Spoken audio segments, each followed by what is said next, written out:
τα λέμε αυτά. Να έχουμε στοιχεία. Με στοιχεία Πρέπει να λέμε. δείξουμε και βίντεο, τον έχω και από πέρσι. Άλλη κάμερα. Βίντεο. Νάτος, ο εγκληματίας. Αυτού, έφαγε και έναν κάθι. Η φύση εκδικείται. Ω, πεντανόστιμο,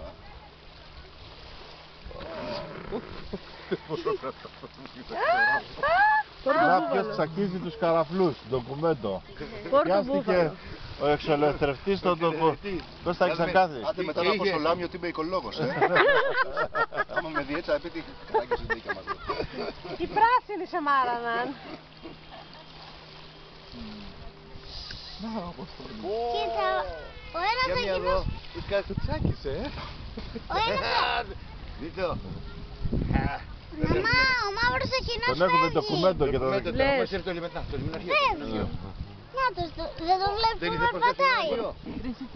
Βλέπεις, είχαν ρίξει ένα θερινόδιτο και πήγαν να βλέπουν το λιμεναρχείο και ήρθε και το σήκωσε το λιμεναρχείο και λέει πιανούν κανένας, δεν λέει μιλάει κανένας για κανένας. Έλα ρε, για να... Είχανε ρίξει. Καλά, δεν είχε τίποτα άλλο να κάνει. Και ό,τι είχε μαζέψει το πήραν εκεί πέρα και το τηγανίσανε. Καλά και τον καρφώσαν τον άλλο επειδή έριξε ένα θερινόδιτο. Πού να μιλήσεις εσύ την ώρα, 500 ευρώ πρόστιμο. Οχιά, εσείς μη σκοτώνεστε. Χρήστο, για στείλε ένα φυλάκι. Ανά, τι κάνεις τώρα. Έλα, εντάξει, ναι, εντάξει. Ναι, το ρούφηξε όλο. Μην με Τρέχουνε τραβάς. αν αποστάσουν. Ναι, τα γεγονότα και εμείς τα κυνηγάμε. Βάλτε στο YouTube αν αυτό, να το Ναι. δείχνουμε στο like. Στο YouTube. Στο YouTube. Έλα, μωρέ, κάνεις ένα σημείο κουράστηκε.